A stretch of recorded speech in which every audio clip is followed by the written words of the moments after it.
Hello, good morning students. जैसा कि हमने पिछले भाग में हिंदी कक्षा 8 का पहला जो पाठ है ध्वनि, उसका पहला पद्यांश की व्याख्या कर ली थी।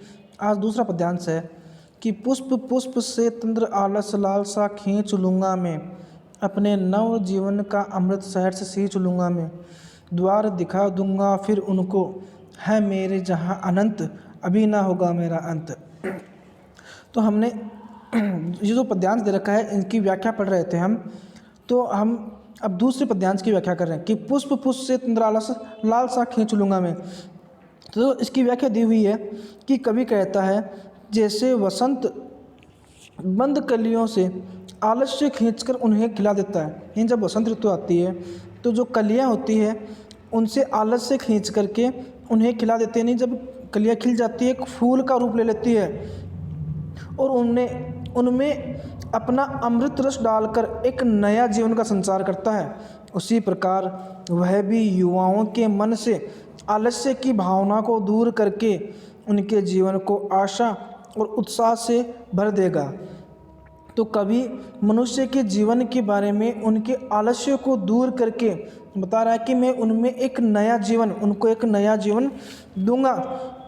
कि जिस प्रकार एक कलियां हैं, जो कलियां खिलकर के एक फूल का रूप लेती है, उसी प्रकार मनुष्य है, जब उनका आलस्य दूर होता है तो उनको एक नया जीवन मिलता है।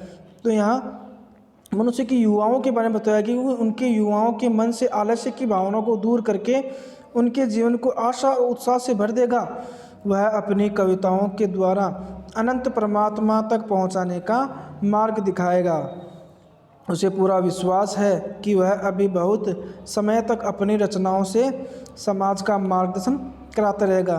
तो कवि यहाँ ईश्वर के बारे में बता रहे हैं और ये कह रहे हैं कि ईश्वर से हमें कि जब युवाओं के मन में जो आलस्य है उनको दूर करते हैं और उनमें एक नया जीवन और आशा से एक उत्साह आ जाता है। जब युवाओं का जब आलस्य दूर हो जाता है तो आलस्य दूर होने पर उनमें एक नया जीवन और एक नई आशा आ जाती है, जिससे उन्हें मार्गदर्शन करने में कोई भी कठिनाई नहीं होती।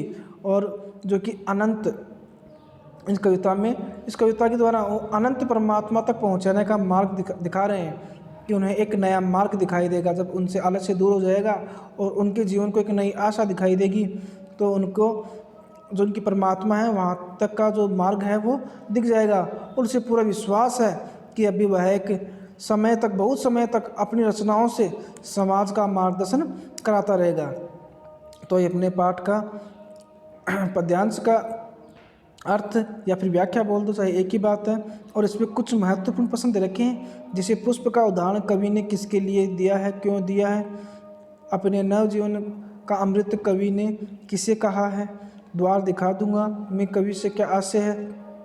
तो इसके आंसर आपको उस नीचे दिए हुए हैं, तो आप एक बार इनको पढ़ करके इसके क्वेश्चन आंसर हैं वो मैं कल अगले जो वीडियो होगा उस अगले वीडियो में इसके क्वेश्चन आंसर आपको अगले वीडियो में करवा दूंगा।